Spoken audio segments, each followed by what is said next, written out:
ونستعينه ونستغفره ونعوذ بالله من شرور أنفسنا ومن سيئات أعمالنا من يهده الله فلا مضل له ومن يضلل فلا هادي له وأشهد أن لا إله إلا الله وحده لا شريك له وأشهد أن محمدا عبده ورسوله يا أيها الذين آمنوا اتقوا الله حق تقاته ولا تموتن إلا وأنتم مسلمون يا أيها الناس اتقوا ربكم الذي خلقكم من نفس واحدة وخلق منها زوجها وبث منهما رجالا كثيرا ونساء واتقوا الله الذي تساءلون به والأرحام إن الله كان عليكم رقيبا يا أيها الذين آمنوا اتقوا الله وقولوا قولا سديدا يصلح لكم أعمالكم ويغفر لكم ذنوبكم ومن يطع الله ورسوله فقد فاز فوزا عظيما أما بعد فإن أصدق الحديث كتاب الله وخير الهدي هدي محمد صلى الله عليه وآله وسلم وشر الأمور محدثاتها وكل محدثة بدعة وكل بدعة ضلالة وكل ضلالة في النار وبعد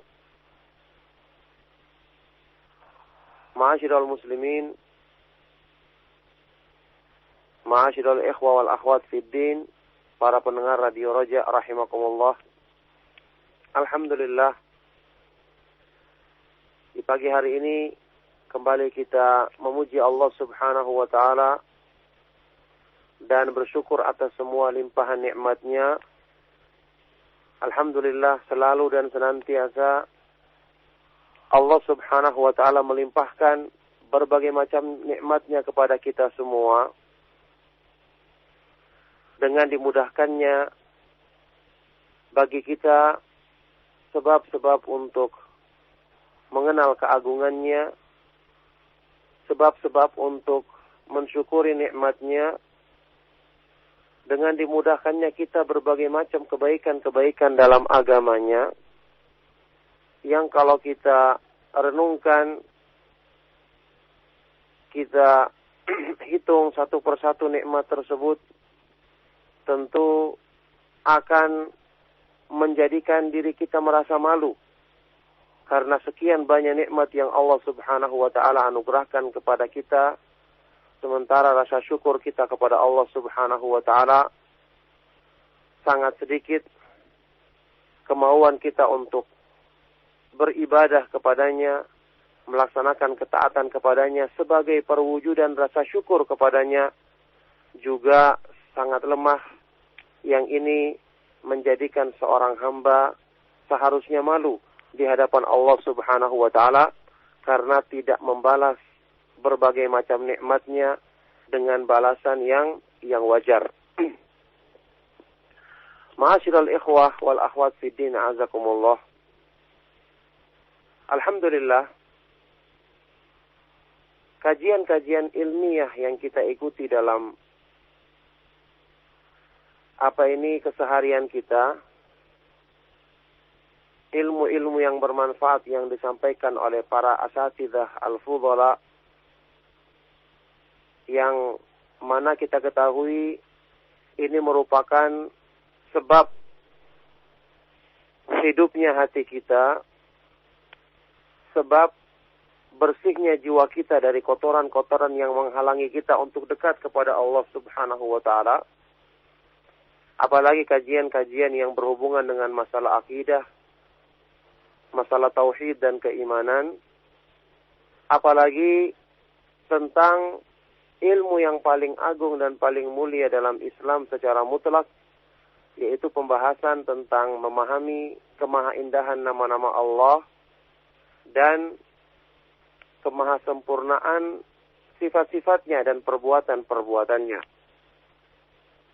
Ini adalah nikmat yang paling berharga. tidak ada satu pemberian pun di dunia ini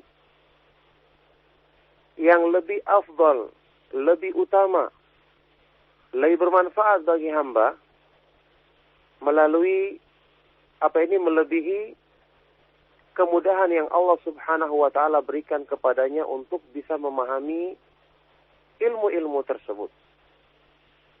Karena inilah cara untuk meraih kebahagiaan yang sesungguhnya. La hayata lil qalbi wala sa'adata wala farha wala surura illa bi an ya'rifa rabbahu wa yuhibbahu wa yakuna ghayata matlubihi wa ahabba ilaihi mimma siwahu. Tidak ada, ini keterangannya Imam Ibnu Qayyim rahimahullah ta'ala. Tidak ada kehidupan bagi hati manusia, tidak ada kebahagiaan, tidak ada ketenangan, kecuali setelah dia mengenal Allah Subhanahu wa ta'ala, menyembahnya semata-mata, mencintainya, menjadikan puncak dari tujuannya, dan mencintainya lebih daripada segala sesuatu yang ada di dunia ini. Bayangkan bagaimana gersangnya hati manusia kalau dia tidak bertauhid, kalau dia tidak berakidah dengan benar. Bisa dibayangkan bagaimana terhalangnya manusia dari sekian banyak kebaikan-kebaikan untuk urusan dunia, apalagi akhiratnya, kalau karena dengan dia tidak mengenal tauhid, Allah Subhanahu wa ta'ala tidak akan mudahkan urusan-urusannya, tidak akan limpahkan pertolongan kepadanya. Karena Allah Subhanahu wa ta'ala, jika dia berpaling dari seorang hamba, maka siapa yang mampu untuk memberikan pertolongan hamba tersebut? Siapa yang mampu memberikan hidayah kepadanya? Iyansurkumullahu fala ghaliba lakum wa iyakhdhulkum faman dzalladzi yansurukum min ba'di wa 'alallahi falyatawakkalul mu'minun. Kalau Allah Subhanahu wa ta'ala telah menolongmu, maka tidak ada yang mampu untuk mengalahkanmu. Tetapi jika Allah Subhanahu wa ta'ala berpaling darimu, maka siapa yang mampu menolongmu setelah itu? Maka hendaknya orang-orang yang beriman hanya bertawakal kepada Allah Subhanahu wa ta'ala.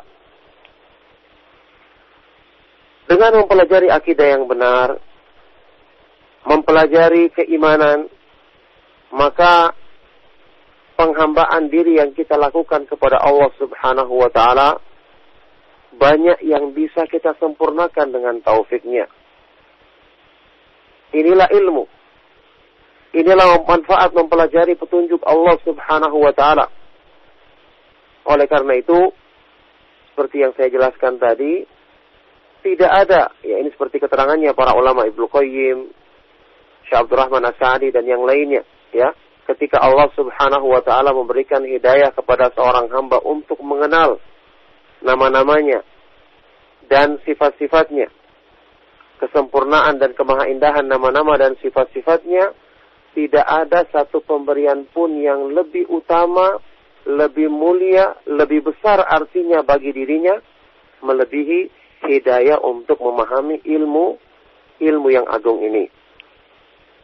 Nah, oleh karena itulah, ma'asyiral ikhwah wal akhwat fid din, azakumullah, kalau kita merenungkan diri kita dengan segala kelemahan yang kekurangan yang ada dalam diri kita, maka seharusnya kita lebih banyak bersyukur lagi kepada Allah Subhanahu wa ta'ala.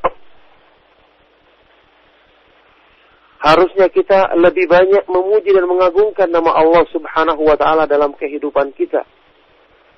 Minimal sebagai perwujudan rasa syukur.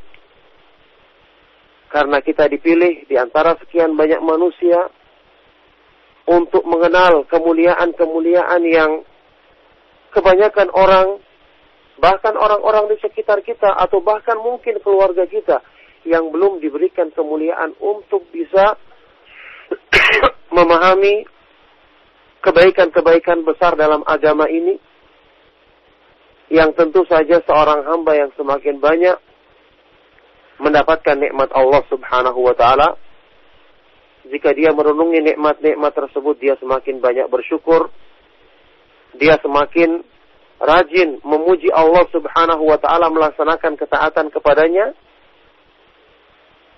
dan dengan rasa syukurnya kepada Allah Subhanahu wa taala membuat dia semakin banyak beribadah untuk mengungkapkan rasa syukurnya kepada Allah Subhanahu wa taala. Dan ini termasuk buah yang terbesar yang kita dapatkan dengan mengenal keutamaan, kesempurnaan nama-nama dan sifat-sifat Allah. Ketika kita mengenal nama-nama Allah yang berhubungan dengan kebaikan-kebaikannya, yang merupakan yang berhubungan dengan luasnya limpahan nikmat dan karunia-Nya, dan orang yang bersyukur, maka Allah Subhanahu wa taala akan tambahkan nikmat-Nya kepada orang tersebut. La in syakartum la azidannakum.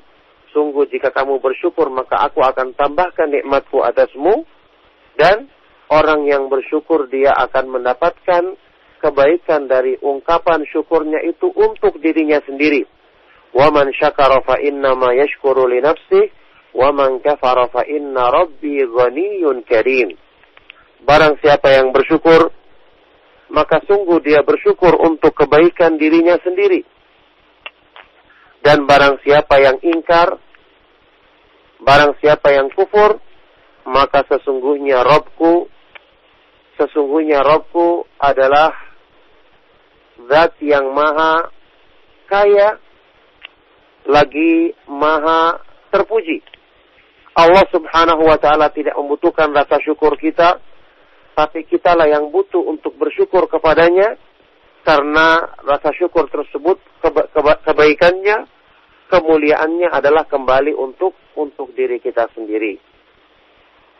Ma'asyiral muslimin, a'azzakumullah. Kalau kita renungkan, wajar kalau kita dapati para nabi alaihi wassalatu wassalam, mereka menjadi orang-orang yang kuat dalam mengungkapkan rasa syukur kepada Allah Subhanahu wa taala. Kenapa? Karena mereka menyadari nikmat yang Allah berikan kepada mereka demikian besar. Pintu-pintu kebaikan yang Allah Subhanahu wa taala mudahkan untuk mereka demikian luas.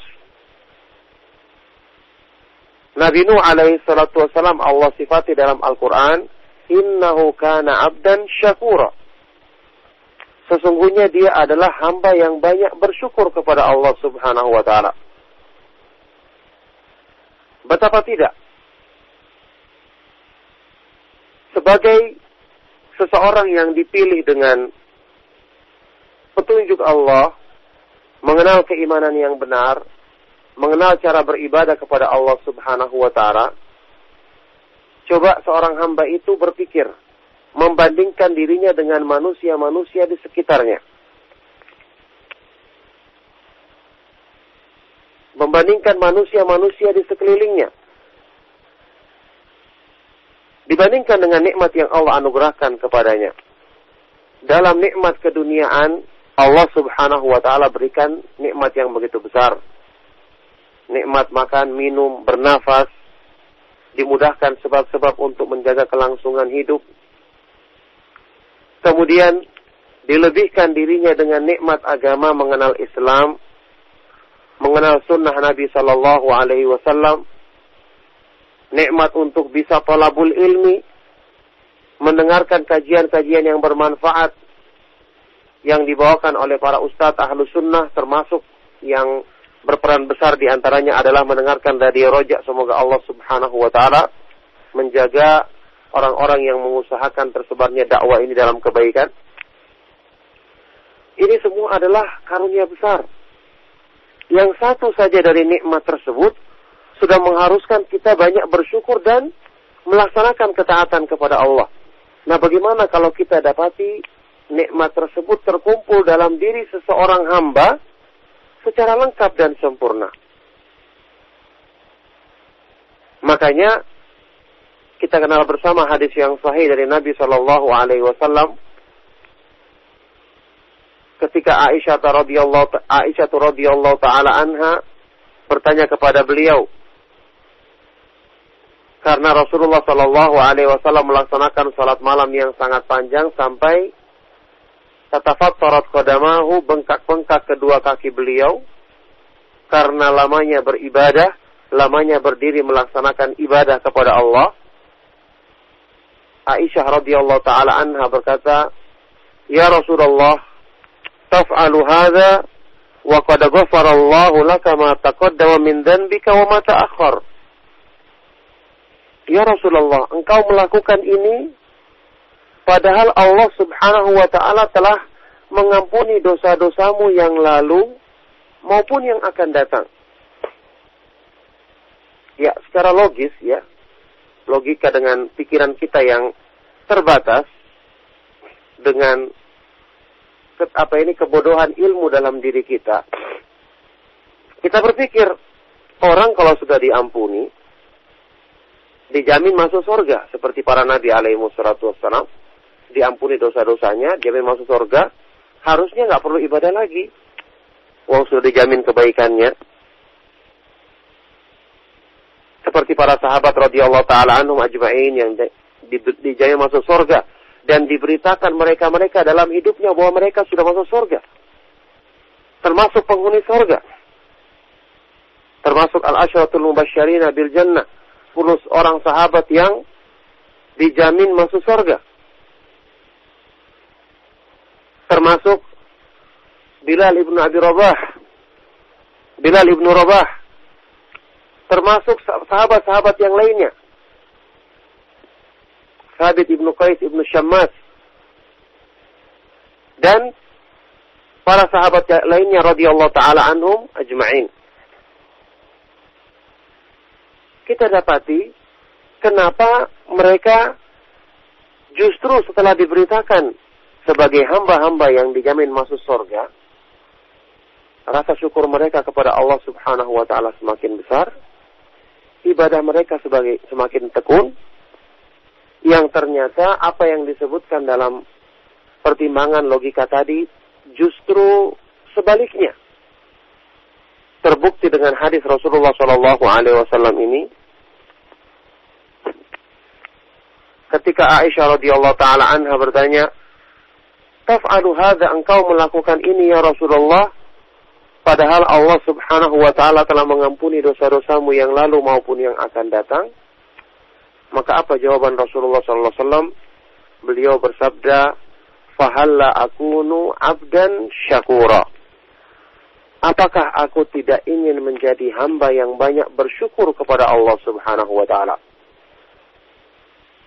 Coba perhatikan. Rasulullah sallallahu alaihi wasallam adalah hamba Allah Subhanahu wa taala yang paling mulia. Hamba Allah Subhanahu wa taala yang paling sempurna imannya, sekaligus yang paling sempurna dalam mewujudkan penghambaan diri yang benar kepada Allah Subhanahu wa taala. Ketika diberitakan oleh Aisyah radhiyallahu taala anha bahwa beliau telah mendapatkan berbagai macam nikmat, termasuk nikmat besar adalah liyaghfira lakallahu ma taqaddama min dhanbika wa ma ta'akhkhar wa yutimma ni'matahu 'alaika wa yahdiyaka siratan mustaqima. Firman Allah dalam surat Al-Fath, agar Allah mengampuni dosa-dosamu yang lalu maupun yang akan datang dan menyempurnakan nikmat-nikmatnya atasmu dan menunjukkan kepadamu jalan yang lurus. Maka Rasulullah sallallahu alaihi wasallam justru menjawab dengan jawaban yang benar. Kalau demikian, nikmat yang Allah berikan kepada saya demikian banyak, apakah aku tidak pantas menjadi hamba yang bersyukur? Nah, ini memberikan pengertian kepada kita, harusnya kalau kita melihat dan merenungkan banyak nikmat yang Allah lebihkan untuk kita dibandingkan orang-orang di sekitar kita yang tidak mendapat nikmat tersebut, kenapa kita tidak meningkatkan syukur kita kepada Allah? Kenapa justru yang kita sering dengar keluhan orang-orang yang mengeluh? Mengeluh dalam urusan dunia.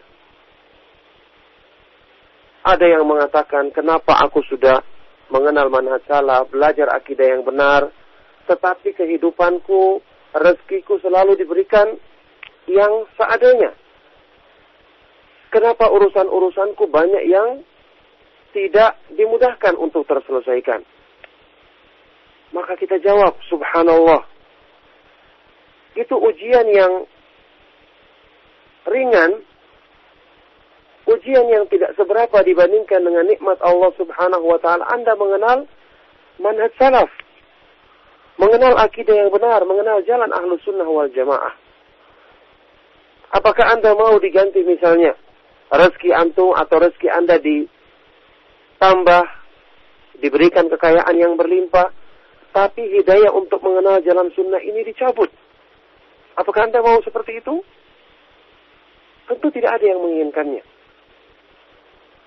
Maka seharusnya kalau kita mengetahui diri kita mendapat nikmat yang besar, kita banyak bersyukur kepada Allah subhanahu wa ta'ala dengan lebih banyak bersangka baik, yakin dengan janji-janjinya, lebih banyak untuk merenungkan kebaikan-kebaikannya, yang dengan ini kita semakin banyak beribadah kepada Allah subhanahu wa ta'ala, semakin banyak bersyukur, semakin banyak memuji dan menyanjungnya. Ini pun kalau kita renungkan lagi, kemauan kita untuk bersyukur, bersangka baik kepada Allah, melaksanakan ketaatan, memuji dan menyanjungnya, juga adalah nikmat dari Allah, karena taufik untuk bisa melakukan semua itu adalah darinya azza wa jalla, dari Allah subhanahu wa ta'ala azza wa jalla. Makanya dalam kajian kita yang lalu saya pernah nukilkan ucapannya Al-Imam Asy-Syafi'i rahimahullah ta'ala yang mengatakan, Alhamdulillahilladzi lam yu'adda syukru ni'matin min ni'amihi illa bi ni'matin hadisatin tujibu syukrahu 'alaiha. Segala puji bagi Allah subhanahu wa ta'ala yang tidaklah seorang hamba itu menunaikan syukur terhadap satu nikmat dari nikmat-nikmatnya, kecuali binikmatin hadisatin, dengan nikmat yang baru yang mengharuskan hamba itu bersyukur lagi kepadanya. Jadi mata rantai yang tidak bisa terputus. Allah berikan nikmat, hamba itu bersyukur, dia renungkan lagi, dia bisa bersyukur dan mengingat nikmat tersebut adalah karena taufik dari Allah. Dia bersyukur lagi terus sampai seterusnya. Ini kalau orang yang pandai bersyukur. Dengan syukurnya saja berarti bertambah nikmat Allah kepadanya. Maka subhanallah, sungguh orang-orang yang tidak bersyukur adalah orang-orang yang tidak tahu diri. Makanya Allah subhanahu wa ta'ala tidak butuh kepada keingkaran mereka. Bahkan kalau mereka bersyukur adalah untuk kebaikan diri mereka sendiri. Wa man syakara fa innama yashkuru li nafsi, wa man kafara fa inna rabbi ghaniyyun karim. Barang siapa yang bersyukur maka dia bersyukur untuk kebaikan dirinya sendiri, dan barang siapa yang kufur maka sesungguhnya Allah subhanahu wa ta'ala ghaniyyun karim, maha kaya lagi maha mulia, maha tidak butuh kepada amal-amal perbuatan hambanya, lagi maha mulia, maha pemurah. Nah, oleh karena itulah di sini, ma'asyiral ikhwah fiddin, a'azzakumullah, orang yang berusaha memperbaiki dirinya, membenarkan ibadahnya kepada Allah subhanahu wa ta'ala, ketika dia merenungi sekian banyak nikmat yang Allah subhanahu wa ta'ala pilih dirinya untuk bisa mendapatkan nikmat tersebut di antara sekian banyak manusia. Yang kalau kita merenungkan dengan sejujurnya, dan ini insya Allah sudah sering diingatkan kepada kita dalam kajian-kajian kita, kalau kita mau merenungkan dengan sejujurnya, mestinya kita bertanya, siapa diri kita sampai kita diberikan atau dipilih untuk mendapatkan nikmat-nikmat tersebut? Sudah diberikan nikmat dalam urusan dunia, dipilih lagi dengan Islam, dipilih untuk mengenal jalan sunnah, dipilih untuk mengenal kebaikan-kebaikan dalam agama dengan belajar akidah yang benar, tauhid yang benar, keimanan yang benar.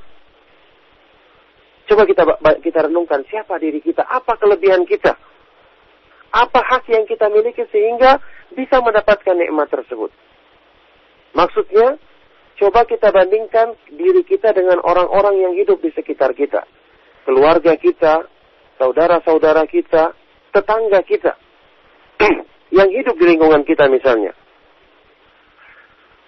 Mereka tidak dapat hidayah, kita dapat hidayah. Kira-kira punya kelebihan apa sih saya?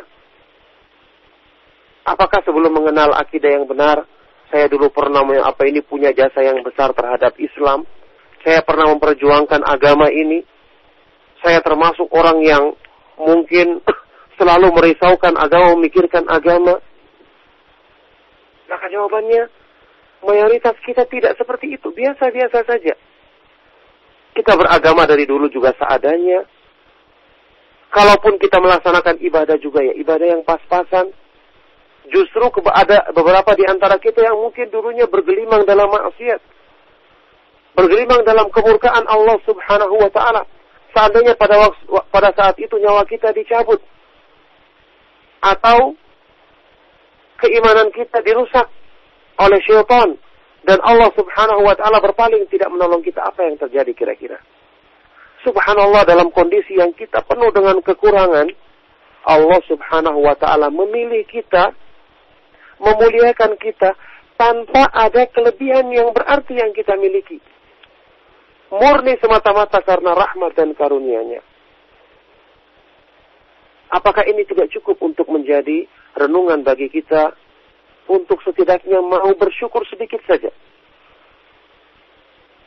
Untuk setidaknya mau berterima kasih kepada Allah subhanahu wa ta'ala, bersyukur karena kita dipilih dalam keadaan yang kalau secara perhitungan akal kita tidak pantas dengan pilihan dan kemuliaan tersebut. Tapi karena rahmat dan karunia Allah subhanahu wa ta'ala, Dia memilih kita di antara banyak orang-orang di sekitar kita, di lingkungan kita yang mungkin dia dulu lebih rajin, lebih punya jasa terhadap Islam, punya banyak kebaikan-kebaikan sebelumnya, yang secara pertimbangan akal mungkin dia harusnya lebih pantas dipilih. Tapi Allah subhanahu wa ta'ala punya hikmah yang sempurna. Allah subhanahu wa ta'ala punya ilmu yang maha sempurna. Yang dengan itu Allah subhanahu wa ta'ala memilih kita.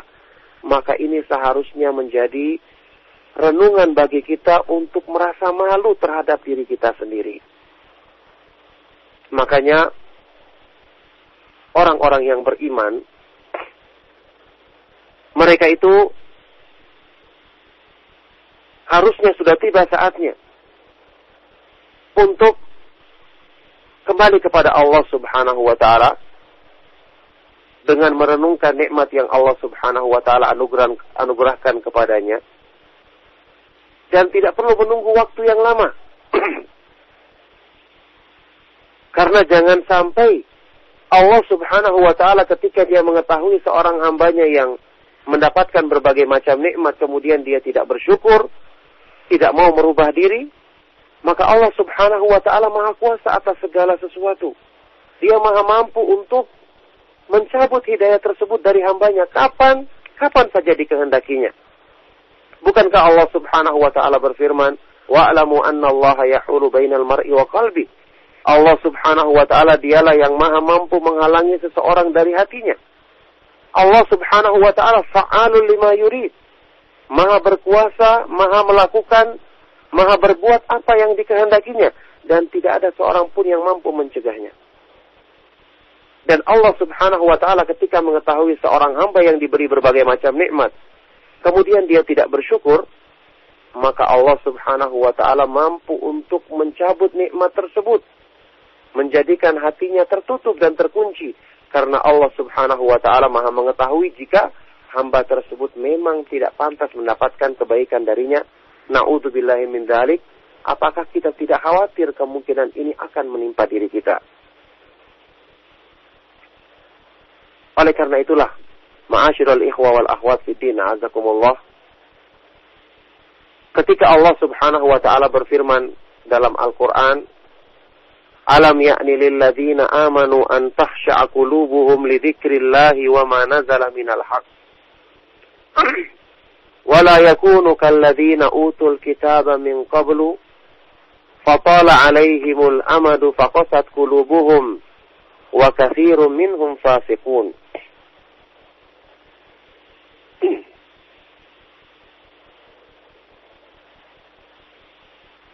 Allah berfirman, terjemahannya, belumkah datang waktunya bagi orang-orang yang beriman untuk hati mereka tunduk ketika mengingat Allah Subhanahu wa Ta'ala dan terhadap kebenaran yang diturunkan kepada mereka. Dan janganlah mereka berbuat seperti orang-orang ahli kitab yang ketika telah berlalu masa yang panjang dalam hidup mereka, mereka tidak mau berubah, tidak mau sadar juga, tidak mau bersyukur juga. Setelah berlalu masa yang panjang, faqasat qulubuhum, maka hati mereka pun terkunci, menjadi mati. Hati mereka pun tidak bisa lagi menerima kebenaran, ditutup oleh Allah Subhanahu wa Ta'ala, dan kebanyakan mereka menjadi orang-orang yang fasik. Ini teguran bagi orang-orang yang beriman. Dan kita tahu bersama, Ibnu Mas'ud radhiyallahu ta'ala anhu menyebutkan, teguran ini disampaikan kepada para sahabat Nabi sallallahu alaihi wasallam setelah 4 tahun mereka masuk Islam. Waktu 4 tahun sudah cukup menjadi teguran. Kata beliau dalam hadis sahih riwayat Imam Muslim, riwayat yang sahih riwayat Imam Muslim, "Maka na baina islamina wa baina an atabana Allahu bihadhihi al-ayati illa 4 sinin." Tidak ada jarak antara keislaman kami dan ketika Allah menegur kami dengan ayat ini kecuali cuma 4 tahun saja. Subhanallah, waktu yang cukup untuk menjadi teguran bagi mereka. Yang kalau kita bandingkan diri kita, sudah berapa lama kita masuk Islam, sudah berapa lama kita seharusnya berubah dan memperbaiki diri kita. Tapi sampai sekarang juga itu belum mulai kita lakukan. Maka disinilah ma'asyiral ikhwah wal akhwat fiddin azakumullah. Perlu kita selalu melihat diri kita, kekurangan-kekurangan diri kita. Kita yang sudah dimuliakan dengan berbagai macam nikmat dari Allah Subhanahu wa Ta'ala, mengenal agama yang hak, mengenal petunjuknya, mengenal kebaikan-kebaikan dalam agamanya. Kita sudah tahu Islam itu adalah kemuliaan. Dunia itu adalah kehinaan. Memperturutkan hawa nafsu itu adalah kerugian. Tapi kita dapati sebagian dari kita masih saja merasa bangga dengan dunia, setengah-setengah dalam menjalankan Islam, seolah-olah kita tidak khawatir. Kejadian yang menimpa ahli kitab disebabkan mereka tidak mau sepenuhnya berpegang dengan petunjuk Allah, sehingga Allah Subhanahu wa Ta'ala menutup hati-hati mereka. Kita tidak khawatir itu akan menimpa kita. Kita masih dapati ayyuhal ikhwatu fillah, di kalangan orang-orang yang menisbahkan diri kepada manhaj salaf, melakukan perbuatan-perbuatan dosa yang sudah jelas-jelas keburukannya. Atau minimal itu lebih dekat kepada keburukan. Masih banyak orang-orang yang di kalangan kita tidak menepati amanah yang diberikan kepadanya dalam hal meminjam barang, berutang, yang ini jelas-jelas kita ketahui merupakan keburukan dan dosa besar. Masih banyak di kalangan kita yang masih memudah-mudahkan misalnya dalam hal berpakaian dengan pertimbangan mungkin karena dia tinggal di kota, dengan pertimbangan mungkin dia menganggap hal itu boleh, padahal kita ketahui itu kebolehan yang harusnya ditinjau hukum-hukum syar'i yang berlaku padanya. Seperti masalah yang berhubungan dengan pakaian perempuan, memang boleh selain warna hitam, tapi tidak boleh pakaian yang mengandung unsur hiasan yang menjadikan dia dipandang atau menjadi daya tarik baginya. Tidak ada yang membolehkan seperti ini. Yang dibordir atau dihiasi macam-macam, yang mereka mengatakan ini pertimbangannya adalah supaya kita tidak terlalu asing di masyarakat, atau karena kita juga mungkin tinggal di kota atau yang lainnya. Kita katakan subhanallah, mana kebanggaan terhadap Islam? Mana perasaan syukur dengan nikmat Allah Subhanahu wa Ta'ala? Bukankah Islam itu adalah kebanggaan kita? Qul bi fadlillahi wa bi rahmatihi fabidzalika falyafrahu huwa khairun mimma yajma'un. Katakanlah, dengan karunia dari Allah dan dengan rahmatnya, dengan itulah hendaknya mereka berbangga. merasa bahagia, merasa senang, merasa gembira. Huwa khairun mimma yajma'un, karena itu lebih baik daripada apa yang dikumpulkan atau kemewahan dunia yang dihimpunkan oleh manusia. Jadi, dalam hal-hal yang seperti ini harusnya kita lihat bagaimana fatwa dari para ulama yang benar. Jangan kita mencari-cari sendiri, menyimpulkan sendiri, kemudian mengambil sesuai dengan keinginan hawa nafsu kita. Ingatlah, di antara tanda atau ciri-ciri utama orang yang bertakwa adalah apa yang Allah sebutkan dalam firman-Nya, "Dzalika wa may yu'azzim sya'airallahi fa innaha min taqwal qulub." Yang demikian itu maka barang siapa yang mengagungkan syiar-syiar Allah, perintah dan larangannya, maka sungguh itu timbulnya adalah dari ketakwaan yang terdapat dalam hati manusia. Pengagungan terhadap perintah dan larangan Allah membuat orang itu mengagungkan syiar-syiar Allah, memuliakannya. Takut berbuat maksiat sedikit saja. Sebagaimana dia senang dan merasa bahagia jika bisa melakukan ketaatan-ketaatan dan tidak meremehkan perbuatan baik meskipun kecil. Satu fenomena yang sangat memprihatinkan, dan ini saya sampaikan karena nasihat yang semoga Allah Subhanahu wa taala memperbaiki keadaan saya pribadi dan kepada saudara-saudara sekalian rahimakumullah. Satu kenyataan yang sangat menyedihkan yang saya lihat ya selama mengisi kajian-kajian di beberapa tempat di Jakarta, saya melihat subhanallah suasana semangat yang sangat tinggi dalam thalabul ilmi yang mungkin hampir kita tidak dapatkan di tempat-tempat yang lain. Kajian-kajian yang marak, pertanyaan-pertanyaan yang penuh semangat, kemudian berlomba-lomba dalam kebaikan, amalan soleh yang demikian tinggi. Semoga Allah Subhanahu wa taala mudahkan kebaikan bagi ikhwan-ikhwan dan akhwat-akhwat yang benar-benar semangat dalam setelah mengenal, memahami dan mengamalkan ilmu sunnah Nabi Shallallahu Alaihi Wasallam ini.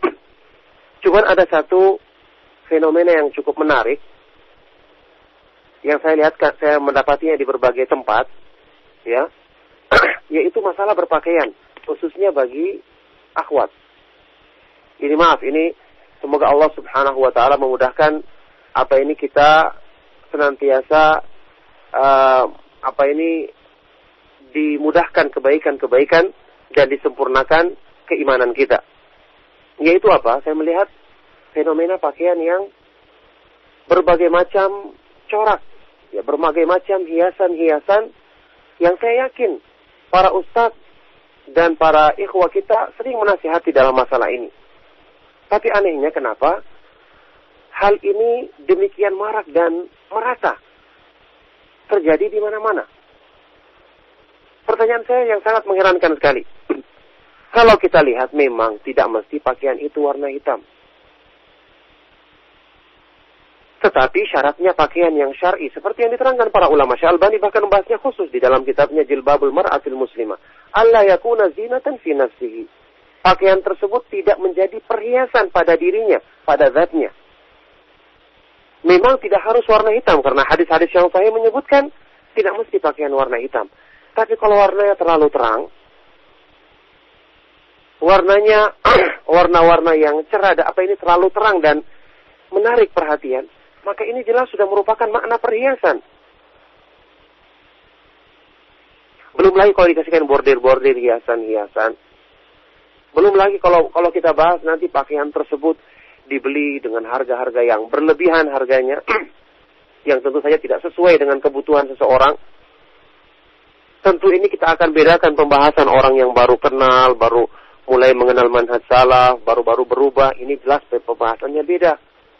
Apalagi orang-orang yang hidup di kota yang mungkin perlu proses yang panjang. Tetapi yang kita bahas di sini adalah yang sudah lama mengikuti pengajian. Kenapa tidak berhati-hati dalam agama kita? Bukankah kita ketahui apa yang Allah syariatkan itu yang terbaik? Allah Subhanahu wa taala lebih mengetahui apa yang terbaik bagi hamba-hambanya, dengan itulah dia menurunkan syariatnya. Bukankah ini juga termasuk konsekuensi dari kita memahami kesempurnaan nama-nama Allah dan kemahaindahan sifat-sifatnya? Kita meyakini innallaha jamilun yuhibbul jamal. Allah subhanahu wa ta'ala maha indah dan menyukai keindahan. Yaitu keindahan yang disyariatkannya dalam syariatnya. Keindahan pada ucapan, amalan anggota badan, dan keyakinan manusia. Termasuk keindahan dalam penampilan kita ketika kita melakukan yang sesuai dengan syariat. Ini merupakan koreksi umum bagi kita. Bahwa hendaknya kita bertakwa kepada Allah subhanahu wa ta'ala.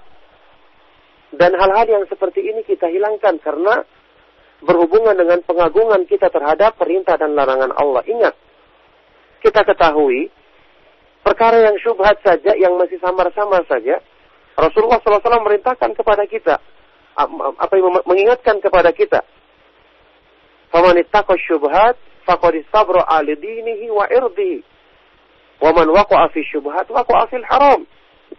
Barang siapa yang berhati-hati dalam masalah syubhat, maka sungguh dia telah menjaga kehormatan dirinya dan agamanya.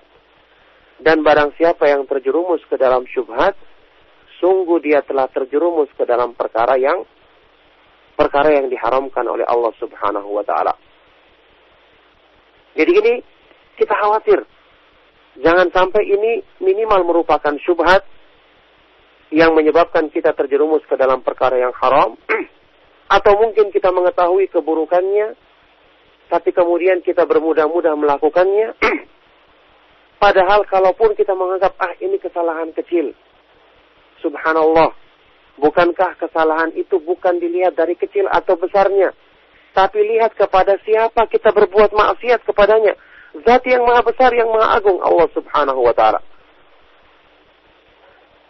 Kata sebagian dari para ulama, la tandur ila sigharil ma'asi. Idza ila sigharil ma'asi, walakin yandur ila kibari man ta'si. Janganlah kamu lihat kepada kecilnya perbuatan maksiat, tapi lihatlah kepada agungnya, besarnya zat yang engkau berbuat maksiat kepadanya. Makanya ini termasuk di antara bedanya orang-orang yang sempurna imannya dan tidak. Ibnu Mas'ud radhiyallahu taala anhu pernah mengatakan di hadapan para ulama tabi'in, "Innakum lata'maluna a'malan hiya adaqu fi a'yunikum minasy'ari, wa in kunna lana'udduha ala ahdi Rasulillah sallallahu alaihi wasallam minal mubiqat." Kalian saat ini melakukan perbuatan-perbuatan yang kalian anggap remeh.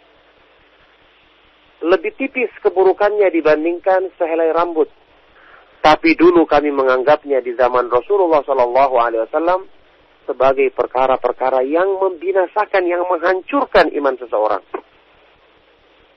Jadi bisa jadi kita menganggap remeh, tapi itu sebab kebinasaan kita. Na'udzubillahi min dzalik.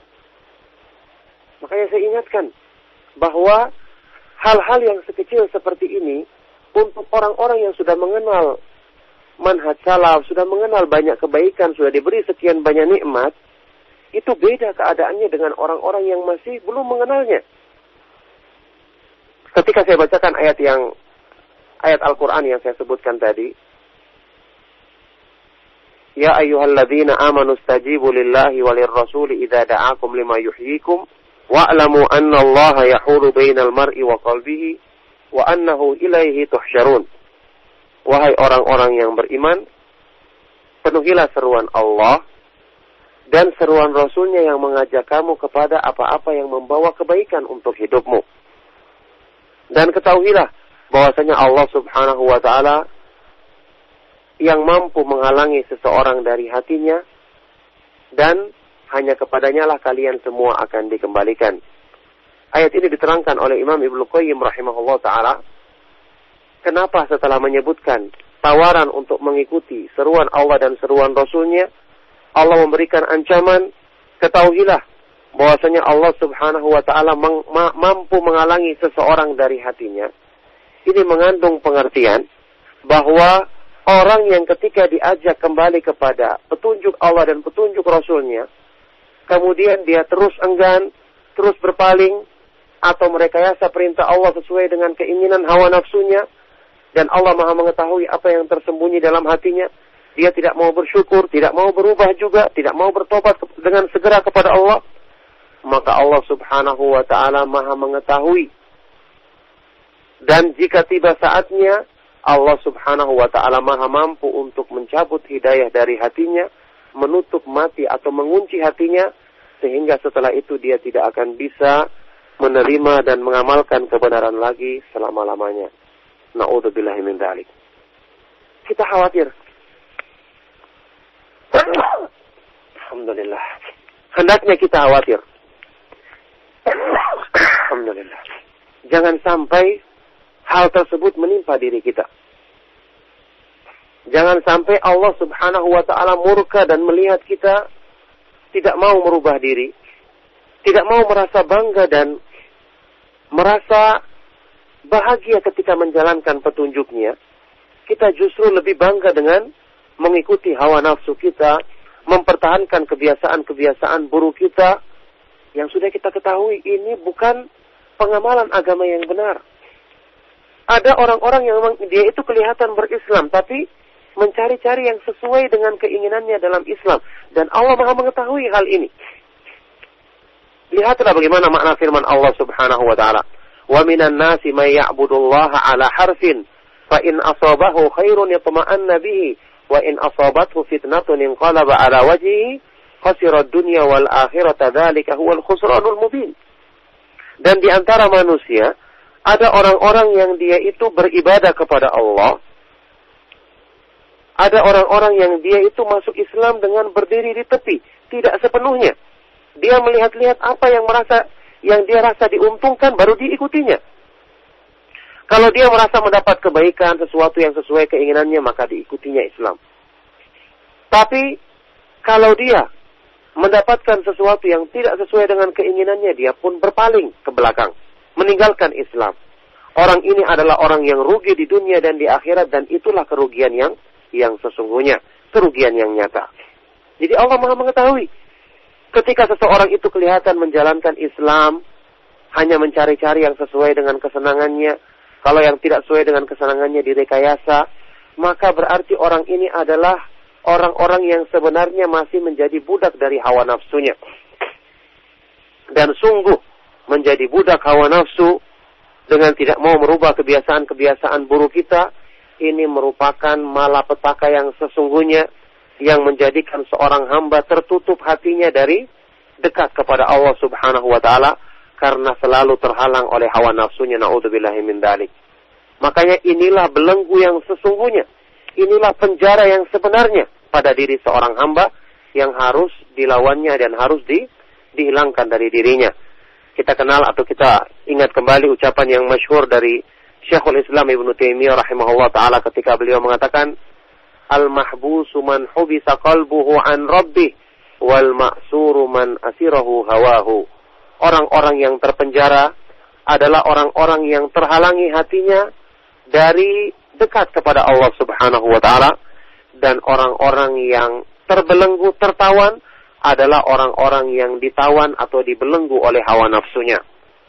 Na'udzubillahi min dzalik. Makanya inilah, ma'asyiral ikhwa wal akhwat fid din rahimakumullah, tujuannya kita belajar adalah untuk memperbaiki ini. Tujuannya kita kenal akidah. Apalagi kita kenal kemahaindahan nama-nama dan kemahasempurnaan sifat-sifat Allah, adalah justru untuk menghilangkan penyakit-penyakit hati ini. Untuk menghilangkan belenggu-belenggu jiwa seperti ini. Yang membuat kita merasa bangga, merasa tenang, merasa gembira ketika mendekatkan diri kepada Allah subhanahu wa ta'ala. Dan justru merasa tersiksa, terhalangi, dan terkungkung jika kita lebih memperturutkan keinginan nafsu terhadap perkara-perkara dunia dan melakukan hal-hal yang berpaling dari petunjuknya. Makanya Rasulullah SAW bersabda, Man sarrathu hasanatuhu wa sa'athu sayyi'atuhu fahuwa mu'min.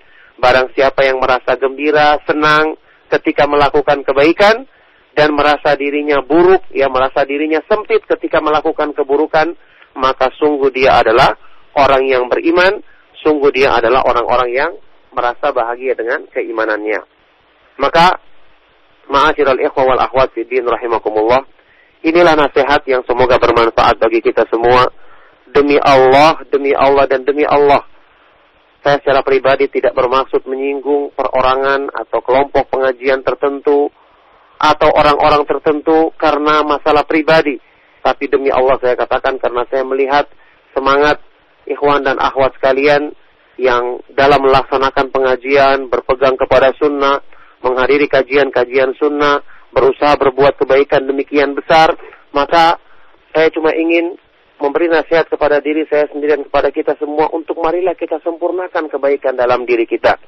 Marilah kita mengusahakan sebab-sebab yang terjaganya, yang menjadikan dimudahkan terjaganya nikmat Allah dan taufik Allah dalam diri kita. Hendaknya kita hati-hati dari perkara-perkara yang kecil agar Allah Subhanahu wa taala senantiasa menetapkan hidayah Islam dan hidayah sunnah ini dalam diri kita dengan kita saling tolong-menolong dalam kebaikan, saling menasihati dalam hal-hal yang berhubungan dengan kesempurnaan iman kita, karena itulah persaudaraan yang sesungguhnya, persaudaraan karena Allah Subhanahu wa taala. Maka demikianlah ikhwani wa akhwati fid din a'azakumullah, ma'asyiral ikhwa wal akhwat fid din a'azakumullah, nasihat yang semoga bermanfaat bagi kita semua, utamanya bagi diri saya sendiri, yang mana kita semua adalah orang-orang yang banyak kekurangan. Oleh karena itulah kita akan saling kuat jika kita saling bersama dan saling tolong-menolong dalam kebaikan dan ketakwaan kepada Allah Subhanahu wa taala. Demikian nasihat ringkas di pagi hari ini. Semoga pada kesempatan berikutnya kita mulai bisa mengkaji kitab yang sangat agung tentang keutamaan ibadah-ibadah dalam Islam, keutamaan berzikir kepada Allah, tulisan Al-Imam Ibnu Qayyim Al-Jauziyah rahimahullah taala, kitab Al-Wabilu Sayyib minal Kalim Thayyib. Semoga Allah Subhanahu wa taala mudahkan kita untuk mempelajari hal-hal yang bermanfaat dalam agamanya untuk kebaikan keimanan kita dan semakin meningkatkan ketakwaan kita kepadanya. Demikian, sekali lagi mohon maaf jika ada kata-kata yang kurang berkenan dan kesalahan. Saya cukupkan. Sallallahu wasallam wa barak ala nabiyina Muhammadin wa ala alihi wa ashabihi wa man tabi'ahum bi ihsanin ila yaumiddin wa akhiru da'wana alhamdulillahi rabbil alamin. Jazakallah khair, kami ucapkan kepada Ustaz Abdullah Taslim hafizahullah taala atas tausiah dan nasihat yang sangat bermanfaat, yang ini akan memberikan motivasi dan dorongan bagi kita semua untuk meniti jalan sunnah Rasulullah sallallahu alaihi wasallam. Dan beberapa pertanyaan kami akan terima baik melalui telepon ataupun pesan singkat. Anda bisa layangkan di line telepon 021 823 6543, dan untuk pertanyaan pesan singkat di 0819 896543. Kami akan angkat untuk satu pertanyaan dari pesan singkat terlebih dahulu, Ustaz. Assalamualaikum warahmatullahi wabarakatuh. Ustaz, bagaimanakah caranya agar kita dapat qanaah terhadap pemberian dari Allah? Terkadang rasa hati yang kurang bersyukur ini datang apabila ada seseorang yang memiliki harta yang banyak. Bagaimana saya harus menyikapi sikap seperti ini, Ustaz, dari pendengar kita di Depok? Jazakallah khair. Ya, barakallahu fikum. Semoga Allah Subhanahu wa taala senantiasa melimpahkan kebaikannya kepada ikhwan atau al-akh atau ukhti yang bertanya ini, dan semoga Allah Subhanahu wa taala senantiasa memudahkan kebaikan-kebaikan untuk kita semua. Ya, qanaah berhubungan dengan keridhaan manusia kepada segala ketentuan yang Allah Subhanahu wa taala pilihkan untuk dirinya, termasuk dalam masalah rezeki. Kalau seorang hamba mengenal keindahan nama-nama Allah dan kesempurnaan sifat-sifatnya, maka dia yakin apa yang Allah Subhanahu wa taala pilihkan untuknya adalah dengan ilmunya yang sempurna, hikmahnya yang sempurna, yaitu menempatkan sesuatu tepat pada tempatnya. Berarti apa yang Allah pilihkan untuk seorang hamba itu yang terbaik dan lebih baik daripada pilihan hamba itu untuk dirinya sendiri. Makanya termasuk tingkatan yang mulia dalam Islam yang juga kita pernah bahas dalam kajian kita yang dulu adalah tingkatan ridha billahi rabban. Ridha kepada Allah sebagai Rabb. Inilah termasuk ciri kesempurnaan iman yang utama. Rasulullah SAW bersabda, "Dzaqa ta'mal iman man radiya billahi rabban wa bil islami dinan wa bi Muhammadin sallallahu alaihi wasallam rasula." Akan merasakan kelezatan iman orang yang ridha kepada Allah sebagai Rabb-nya, kepada Islam sebagai agamanya, dan kepada Nabi Muhammad sallallahu alaihi wasallam sebagai rasulnya. Apa arti ridha kepada Allah sebagai Rabb? Yaitu ridha kepada Allah sebagai sembahan kita, sebagai zat yang kita ibadahi satu-satunya, karena dialah yang satu-satunya menciptakan, mengatur, memberikan rezeki, mampu memberikan kebaikan, mencegah keburukan dari hamba, dan maha kuasa atas segala sesuatu. Termasuk pengertian ridha billahi rabban, ridha kepada Allah sebagai Rabb adalah ridha terhadap segala ketentuannya. Merasa bersangka baik dan merasa yang terbaik dalam dia keputusannya dalam segala perbuatan-perbuatannya. Ridha terhadap apa yang dipilihkan untuk hambanya.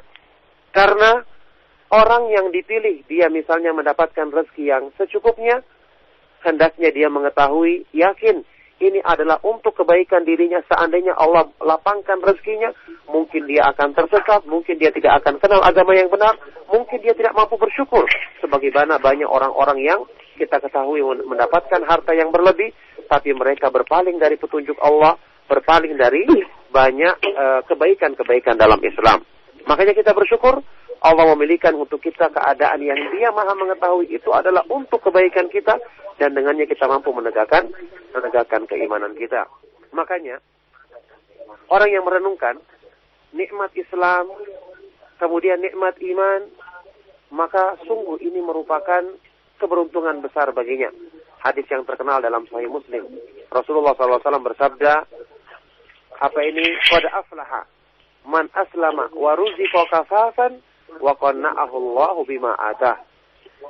Sungguh beruntunglah orang yang masuk Islam, mengenal petunjuk Islam, diberikan rezeki yang secukupnya, dan Allah Subhanahu wa taala jadikan dia qanaah, menerima ridha dengan apa yang Allah Subhanahu wa taala anugerahkan untuknya. Dan perlu kita ingat, Rasulullah SAW sendiri memilih rezeki yang secukupnya, bukan yang berlebihan.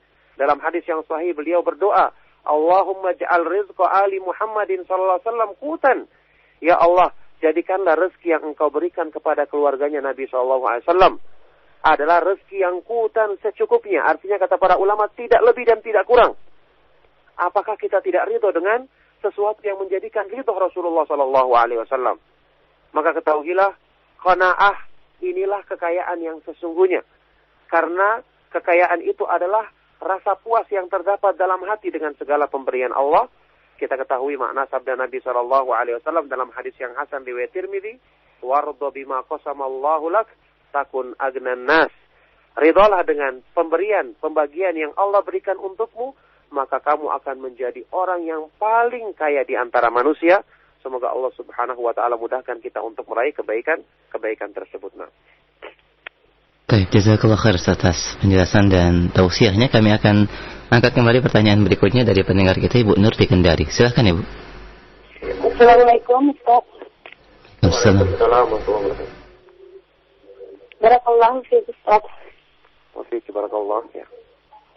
Begini, Ustaz, menuntut ilmu itu kan wajib setiap muslim ya, tapi kendalanya dengan kurangnya atau adanya kajian-kajian sunnah, pengajian, terus cuma bisa belajar sendiri membaca Al-Quran melalui buku ataupun mendengarkan radio roja. Terus dengan fitnah, maksudnya mau berjalan kemana dengan status ya Ustaz. Jadi bingung Ustaz ya. Terus yang kedua, apa boleh Asmaul Husna itu salah satunya diamalkan, misalkan dengan salah satu ada hajat bisa diamalkan dengan salah satu Asmaul Husna itu Ustaz. Baik. Itu saja, Ibu. Baik. Ya, terima kasih jawabannya itu. Assalamualaikum warahmatullahi wabarakatuh. Waalaikumsalam warahmatullahi wabarakatuh. Silakan, Ustaz. Maaf, pertanyaan yang pertama tadi kurang jelas. Yang pertama aja. Untuk pertama, halangan atau berbagai rintangan yang tidak bisa atau yang Allah Subhanahu wa taala tidak memberikan kemudahan dalam menuntut ilmu kecuali dengan mempelajari sendiri saat membaca buku atau mendengar radio, karena kurangnya kajian atau mungkin tidak maraknya majlis-majlis ilmu yang sesuai dengan sunnah di tempatnya. Ya. Ya, semoga Allah Subhanahu wa taala semoga menjaga ibu dan orang-orang yang semangat dalam mempelajari sunnah dalam kebaikan, dan dimudahkan sebab-sebab untuk menguatkan kebaikan dalam diri kita. Ya. Kendala-kendala seperti ini tentu dialami oleh banyak di antara kita. Ketika kita berusaha untuk berpegang teguh dengan kebaikan, kita bersemangat, tapi ternyata kita terkendala dengan halangan-halangan seperti tadi. Maka kita mohon pertolongan kepada Allah Subhanahu wa taala dan berusaha memaksimalkan apa yang mampu kita lakukan. Kalau tidak bisa kita hadiri kajian-kajian, minimal kita dengarkan kaset-kaset. Kita berusaha membaca buku-buku yang bermanfaat dan jangan lupa sering minta nasihat kepada orang-orang yang kita kenal dengan baik, mampu memberikan nasihat kepada kita. Dan tentu ini merupakan juga peringatan bagi yang diberikan banyak nikmat, banyak kajian-kajian dimudahkan di sekitarnya. Jangan dia melalaikan kajian-kajian tersebut. Ingat, semua ini nanti kalau kita tidak syukuri dengan sebenarnya akan dicabut nikmat tersebut dari diri kita. Keberadaan misalnya Radio Roja ini adalah taufik dari Allah Subhanahu wa Ta'ala. Dan tidak ada halangan. Siapapun insya Allah mampu dengan menyisihkan sebagian waktunya, bahkan harta yang tidak begitu banyak mungkin untuk bisa mendengarkan kajian-kajian yang sangat bermanfaat dari radio ini maupun radio-radio sunnah yang lainnya. Tapi subhanallah, kalau kita tidak syukuri, kita tidak jaga, tidak kita berdoa kepada Allah Subhanahu wa Ta'ala, maka tentu nikmat ini kita khawatir akan dicabut dari diri kita. Oleh karena itu, bagi orang-orang yang dimudahkan baginya banyak kajian di sekitarnya, hendaknya dia berpikir ini adalah anugerah terbesar, harta paling penting yang harus dikejarnya untuk bisa menyempurnakan kekurangan-kekurangan dalam diri kita. Kalau para sahabat Nabi SAW saja karena paham tentang pentingnya ilmu, sampai melakukan tanawub bergantian dalam menghadiri majelisnya Nabi SAW. Tidak mau ketinggalan. Umar ibn Khattab dengan tetangganya, kuntu ana wajarun li minal ansar, natanawubun nuzul ala Nabi SAW. Aku dengan tetanggaku seorang dari Ansar, bergantian datang ke majelisnya Nabi SAW. Kalau dia datang hari ini, maka Umar bekerja di rumahnya radhiyallahu ta'ala anhu wa anis sahabati ajma'in. Kalau besoknya sahabat ini bekerja, maka Umar yang datang mendengarkan hadis dan saling menyampaikan di antara mereka. Karena mereka tidak punya rekaman, tidak punya radio. Tapi mereka tahu ini sangat penting, maka mereka tidak ingin ketinggalan sedikit pun. Makanya ini merupakan nikmat bagi yang dimudahkan hal tersebut. Maka bagi ibu tadi, berusahalah semaksimal mungkin, karena Allah Subhanahu wa Ta'ala akan memberikan ganjaran kepada kita sesuai dengan kesungguhan kita. Alhamdulillah, kaset-kaset saat ini masih bisa kita dengarkan, CD-CD yang bermanfaat, buku-buku bacaan, dan juga berusahalah menjadi sebab masuknya kebaikan di daerah tersebut. Mungkin barangkali kita belum mampu untuk memasukkan kajian-kajian karena masih banyak halangan-halangan, meskipun ini tidak mustahil ya. Di beberapa tempat yang tadinya kita perkirakan tidak masuk kajian-kajian sunnah karena banyak penentangan, lama-kelamaan dengan cara lain, ketika misalnya didirikan masjid di tempat tersebut, mulai ada kajian-kajian, akhirnya orang pada hadir, sekarang tersebar di tempat tersebut. Dan saya tahu persis ada berapa tempat seperti ini. Ada juga di tempat lain, tidak tersebar kajian sunnah, seorang ikhwan kita berpikir bagaimana cara menyampaikannya, dia juga kesulitan mendatangkan ustaz, tapi dia memiliki cara dengan apa? Dengan berusaha mensosialisasikan radio-radio sunnah, seperti Radio Roja, baik lewat radio ataupun lewat saluran televisi ya, di beberapa tempat bisa ditangkap. Subhanallah, dengan ini masuk hidayah ke daerah tersebut. Setelah itu diundang seorang ustadz sunnah dan menyampaikan kajian-kajian yang bermanfaat, dan ternyata sambutan masyarakat sangat luar biasa. Maka kalau ibu ini ingin mendapatkan kebaikan yang besar, maka berusahalah menjadi sebab tersebarnya dakwah sunnah di daerah ibu ya, dengan kerjasama dengan ikhwan-ikhwan lain atau akhwat-akhwat lain yang punya semangat dalam sunnah. Semoga ini menjadi kebaikan besar, dan semoga dengan ini kita ditetapkan termasuk orang-orang yang berperan dalam menyebarkan sunnah Nabi SAW kepada umat ini. Nah. Baik, Ustaz, jazakallahu khair atas penjelasan dan tausiahnya. Kami angkat kembali pertanyaan berikutnya dari pesan singkat, Ustaz. Beberapa pertanyaan senada dan begitu banyak berkaitan dengan masalah busana kaum muslimah sebagaimana yang tadi disampaikan oleh Ustaz. Yang pertama adalah apakah mohon penjelasan kembali Ustaz berkaitan dengan pakaian yang syar'i untuk kaum muslimah, apakah yang polos kemudian terhindar atau tidak ada hiasan dan bordiran. Yang kedua berkaitan dengan masalah warna-warna apa sajakah yang sebaiknya ditinggalkan atau yang diperbolehkan untuk dikenakan. Kemudian pertanyaan yang ketiga berkaitan dengan masalah para ummahat yang juga bekerja sebagai penjahit, di mana mereka menerima orderan dengan pakaian busana muslimah dengan berbagai macam bordiran dan lain sebagainya, Ustaz. bolehkah menerima pesanan seperti ini dan bolehkah untuk menjualnya? Jazakallah khair. Ya, barakallahu fikum. Pertanyaan yang sangat bermanfaat sekali, dan tentu saja seperti yang saya katakan tadi, saya yakin penjelasan masalah ini telah disampaikan dengan jelas oleh para ustadz-ustadz kita yang tentu Allah Subhanahu wa taala Maha mengetahui bahwa mereka insya Allah tidak melakukan kekurangan dalam hal ini, sehingga hal ini cukup jelas kalau kita mengulangi kembali mendengarkan kajian-kajian mereka. Ya, kita ketahui bersama secara asalnya pakaian perempuan dan laki-laki itu memang dibedakan ya dalam banyak dalil-dalil yang sahih dengan perbedaan-perbedaan yang jelas. Di antara perbedaan yang utama di antara keduanya adalah dalam hal as-satr ya. Pakaian perempuan itu lebih menutup ya. Lebih menutup artinya dia diusahakan untuk lebih tidak menjadi daya tarik bagi perempuan tersebut. Ini sudah hukum asalnya.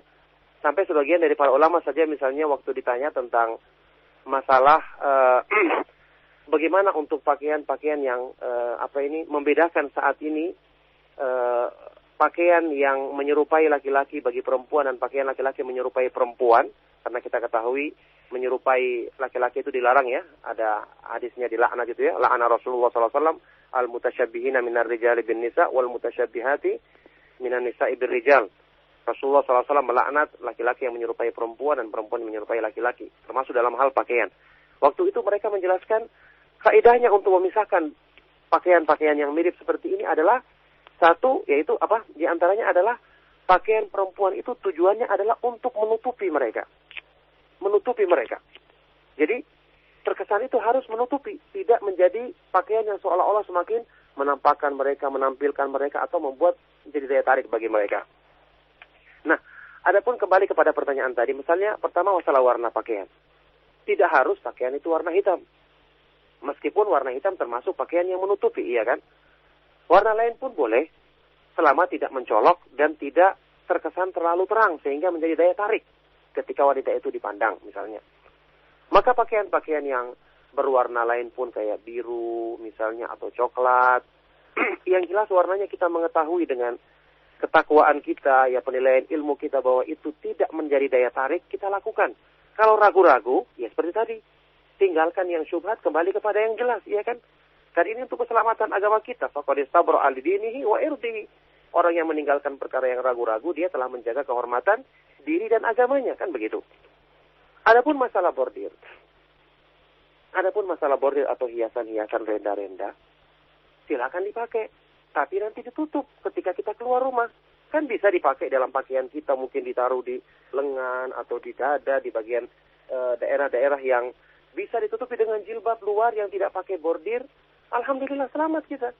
Kan kita menampakkan bordir ini kan bukan untuk orang-orang di luar. Mungkin kalau kita merasa, kalau saya ketemu sama akhwat-akhwat lain, masa pakaiannya dibilang pakaian yang kucil atau gimana. Tidak apa-apa kita pakai yang berhias atau apa, tapi nanti ditutup dengan jilbab waktu kita keluar. Setelah pengajian misalnya kita mau lepas jilbab kita, ya di kalangan akhwat tentu saja, maka tidak mengapa kan? Ini kita selamat dengan cara seperti ini. Kan diperbolehkan yang seperti itu.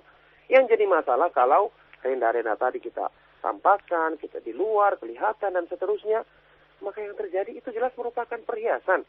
Coba tanyakan pada masing-masing diri kita, apa sih tujuannya kita pakai bordir atau renda? Apakah karena kebutuhan jahitan saja? Artinya kalau tanpa itu jahitan tidak sempurna? Kan tidak. Mesti jawabannya ini untuk memperindah. Ini untuk hiasan. Ini untuk mempercantik. Mesti jawabannya demikian. Kita tahu sendiri bahwa itu ternyata adalah untuk hiasan berarti kan. Perkara nanti ada yang mencolok, ada yang tidak mencolok, maka kita kembalikan kepada diri kita. Kalau kita punya iman, Rasulullah SAW bersabda, istafti qalbak, ya. Minta fatwa kepada hatimu. Albirru matma'annat ilaihi nafsu watma'anna ilaihi qalbu. Kebaikan itu yang hati dan jiwa tenang kepadanya. Keburukan itu maha kasih sadrika, yang membuat kamu ragu-ragu, bimbang dalam hatimu. Silakan bertanya kepada diri sendiri. Jadi demikian. Inilah yang menjadi ukuran, dan inilah pendapat yang Ana ketahui, ini adalah yang Ana pahami dari keterangan para ulama. Inilah yang benar. Hal-hal yang menyangkut hiasan atau perkara-perkara yang semakin menampakkan atau menjadi daya tarik bagi perempuan ini berusaha untuk dihilangkan dari pakaiannya. Bahkan kata para ulama, hijab perempuan yang paling utama itu justru adalah rumahnya.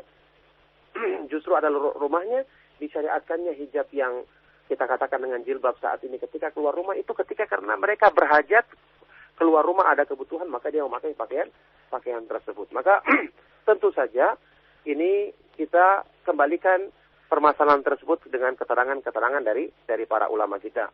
Maka tentu dengan ini kita mengetahui bagaimana hukumnya bagi yang berjualan, menjahit, yang kita ketahui ini adalah pekerjaan yang baik juga, pekerjaan yang mulia, yang bisa dilakukan oleh kaum perempuan di rumahnya.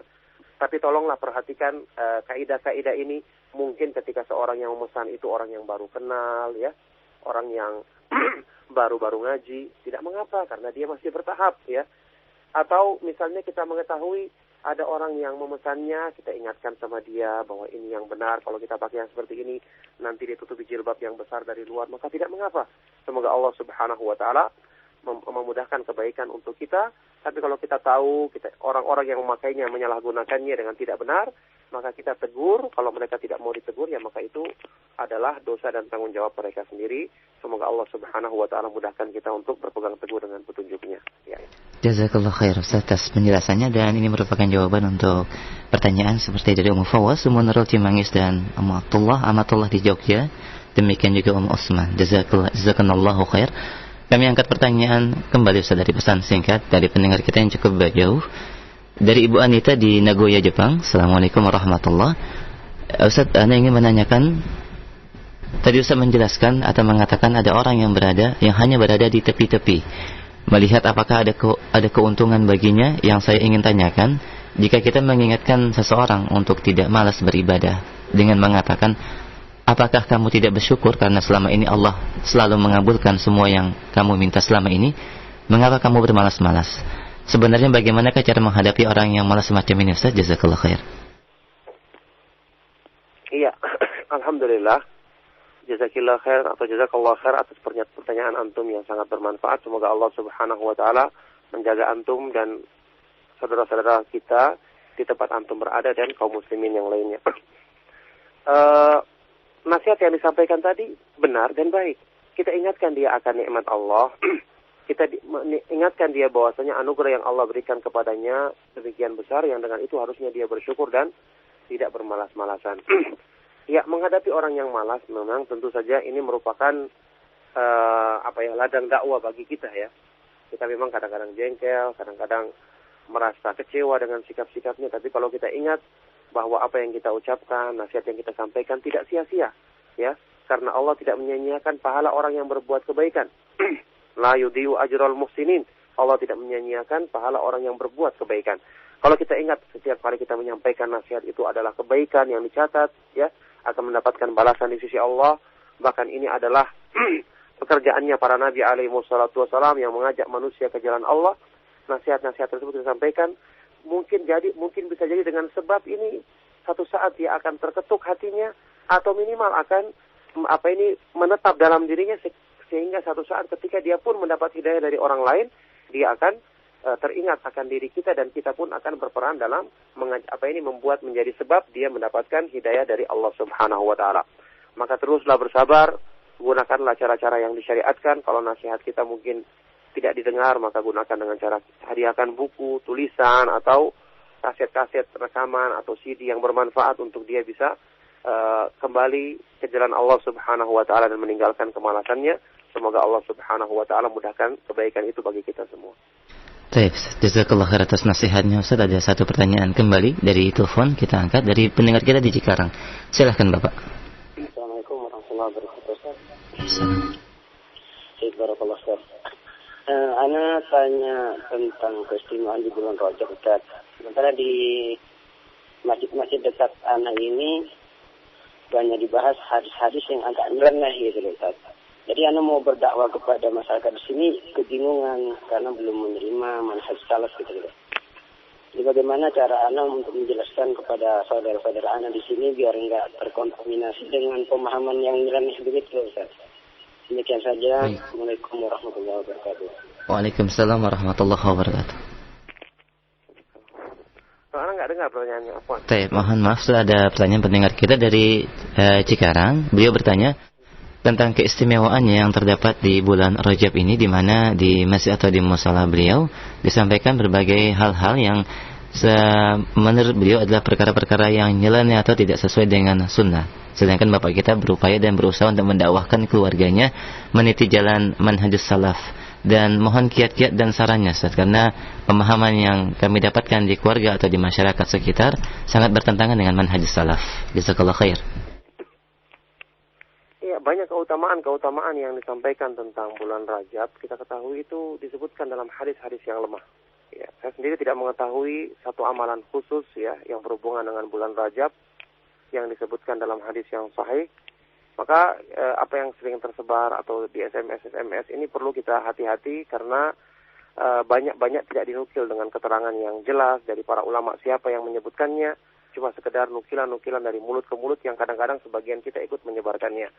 Jadi wallahu a'lam bishawab, saya tidak mengetahui ada keutamaan khusus atau amalan khusus yang berhubungan dengan dengan bulan ini. Ya, ini yang pertama. Yang kedua, ya tentu saja menghadapi kondisi seperti tadi, masyarakat kita yang masih awam mengenal sunnah, saya katakan seperti jawaban yang sebelumnya saya sebutkan tadi, bahwa ini ujian bagi kita sekaligus kesempatan bagi kita untuk berbuat kebaikan yang besar. Menjadi sebab tersebarnya dakwah sunnah.